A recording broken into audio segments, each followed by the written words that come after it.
who was rich, wise, famous, known. And today's first reading, God appears to him when he was made king in a dream. And God asks, what do you want? And then Solomon, because he did not have much experience, he was a young boy then, his father died, and consequently he wanted no riches, no money. Well, he did not ask for the defeat of the enemies. He asked one thing: wisdom and a discerning mind.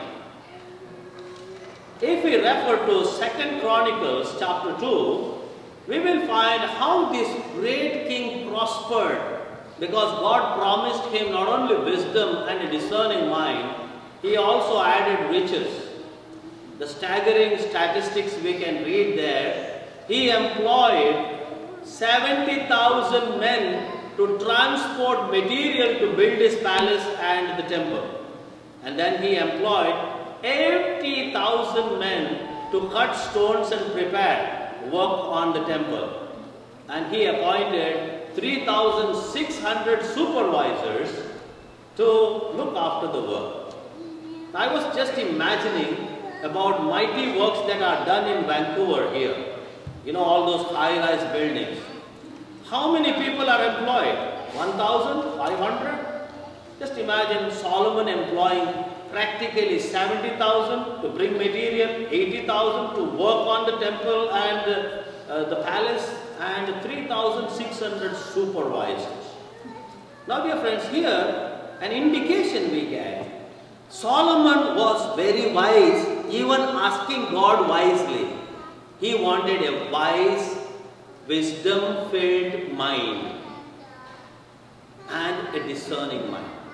Now let us apply it to our own life. When we lack wisdom, when we lack discernment, we falter, we make mistakes. If we have wisdom and discerning mind. What is a discerning mind? What is wisdom? To choose the right thing at the right moment with the right perspective in our mind. That is the thing. Now just imagine in our own lives, if you want to buy a car, what do? We go to the internet, we go to dealers, we try to find out good things and bad things of a particular company, and then we decide. But if you make a mistake, you will suffer throughout until that car is with you. Even choosing a house for that matter. Even choosing a life partner for that matter. You just imagine, we require wisdom and discernment. And that's the most important thing. And now when we go back to our life, if we had that wisdom, that discernment, perhaps we would not have made so many mistakes which we have committed already. But still, there is time to have a wise mind, discerning mind. I would like to bring you directly to the gospel message. Today he gives out 3 parables. The first parable, the parable of the treasure hidden in the ground. And this man accidentally stumbles against that treasure. And what does he do? He hides it, goes with joy, sells everything he has to buy that piece of land. Now just imagine, he does not target only the treasure there. He could have just taken the treasure. No, he buys the whole field. He goes and sells everything. Nothing is important for him because he found that treasure. Now in Palestine, dear friends, finding treasure underground was a normal thing. If you refer Matthew chapter 25 verse 25, you will find that guy who received 1 talent, who went and buried the talent in the ground. During those days, people did not have banks as we have today. Today you can go to a bank and have a safety deposit box, right? I got recently one safety deposit box. You might wonder why I got it. Not to put precious stones or gold or silver. I wanted to keep my passport safe and a few US dollars for my travel. Those days they did not have banks. And consequently, what they did, they dug a hole in the ground and buried. And in Palestine, always as today, it was always a battleground. They did not know who will invade, who will conquer, who will come to attack. To keep their wealth safe, they used to bury them in the ground, including gold, silver, antiques, as well as sometimes very precious furniture. Now, Thompson in the Land and the Book. Thompson has written a beautiful book. The title of the book is Thompson in the Land and the Book. In that book, he wrote it in 1876. He narrates a beautiful episode that happened in that year. What happened as they were digging the ground in Sidon at the Acacia Trees Avenue, they found some gold coins. They thought they might get only 100 coins. They dug more and dug more. They found thousands of gold coins belonging to Alexander the Great. And they started finding out the history. And they found that during those days, Alexander was in Babylon. And he died accidentally.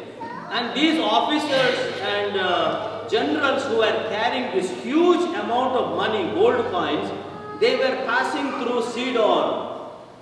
And once they heard that Alexander the Great died, what they did, now this wealth is ours, and therefore we are not going to carry it to his palace, to his country. So we will bury it, and convenient time we can come back and take it and make it our own. But they never came back.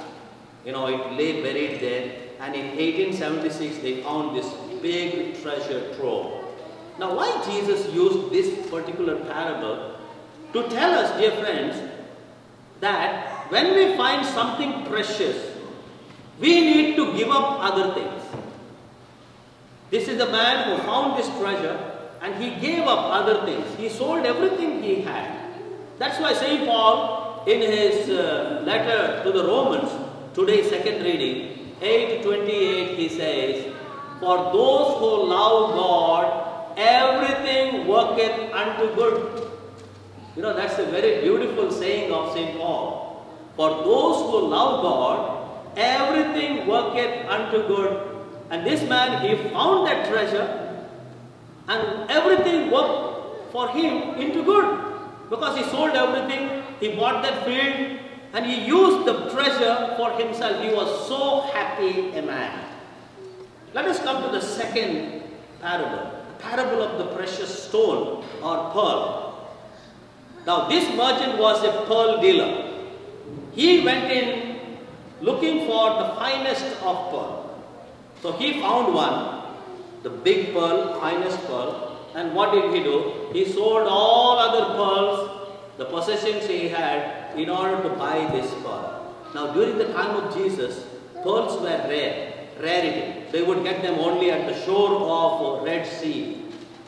And this merchant, getting this pearl, selling all other pearls, signifies that once we find God's kingdom, all other things become non-essential, or all the things that we have must be geared to finding this pearl. Whether it is riches, money, wealth, family, children, friends, all must be in one way or the other geared to finding this pearl. Everything for that matter. And that is why when these Jewish people, when they used to have this pearl, they used to handle the pearl, they used to enjoy the beauty, they used to contemplate the beauty of this pearl. The meaning is just this, that everything that we have must be non-essential. And what is essential?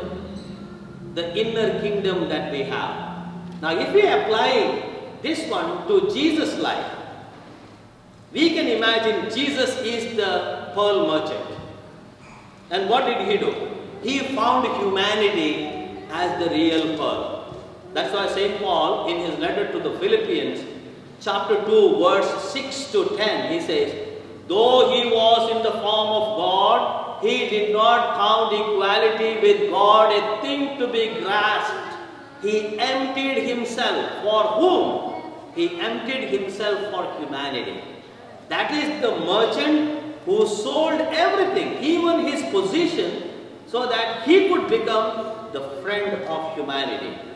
What about the disciples? Andrew, Peter, James and John. When they were called by Jesus, they found a treasure. They found the pearl in Jesus. They left everything. That's why Peter said in Luke chapter 18 verse 28, we have left everything. And Jesus says, well, you have left everything and you will be given 100-fold in this life and life eternal. That is the meaning of the pearl. When we get that pearl of God's kingdom, dear friends, all other things become non-essential. Let us come to the third parable, the parable of the net. During the time of Jesus, there were two types of fishing. One type of fishing was called amphibelestron. Amphibelestron is, you have a net in your hand, but a cord. And the fisherman would go into the sea, knee-deep water, and then he would throw the net, and the net would go and sink, and there would be metal, heavy metals tied to the end of the net. And when these metal ends will go and settle in the sea, the fisherman would draw this net, and everything will be collected, including good as well as bad fish. There was another type of fishing was called segene, and that was a square net tied to the boat and take the boat into the sea. And this net would make a cone shape and it would gather everything from the bottom of the sea, fish, good as well as bad, and also the trash. And the fisherman would come to the shore and then he will divide between good and evil. Good fish he will put in the basket, bad fish he will throw into the sea. The meaning here is this: the dragnet symbolizes the church. So we can think two types of people who think about the church. One thing is inclusive, another thing is exclusive. The exclusive understanding of the church is always people who think church is only for good people, faithful people, holy people, who come for every Sunday mass, who are very regular for confession. Only for them is the church. That is what we understand by exclusive understanding of the church. That is not the position of the Catholic Church. Catholic Church holds the inclusive position. And what is that? When the net is thrown, everybody is welcome, good as well as bad. Everybody is in the net. And we, on our part, have no right to judge anyone. Who is good, who is bad. You know, sometimes in our mind we make judgments, right? Our mind always works about others. Oh, they are bad, they are good, these are good, those are bad. No scope for such things. Here the net is thrown, everybody is into the net. And who will be the judge? At the end of the age, God will be the judge. Who will be good and who is bad? The angels will separate the good from the bad. We don't want to judge anyone. And that is the inclusive understanding of the church. That is God's kingdom. Therefore, dear friends, as we meditate on this passage over and over again, let us ask the Lord to give us the real sense of God's kingdom. The first point is, whenever we find a treasure, we must buy it by all means. And what is this treasure? God's will, God's commandments, understanding that God loves us and we need to love God. The second one, the most precious pearl. Everything that we have must be in some way geared to finding this pearl or buying this pearl. My family, my business, my money, my name, fame, whatever must be used to get this precious pearl that comes from God and God's kingdom. And finally, the dragnet. Everybody is welcome into the church, into the family.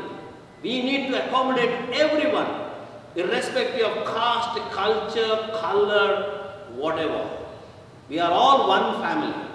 And who is the judge? Not we. Not me and not you. You don't judge me, I don't judge you. Only God will judge us.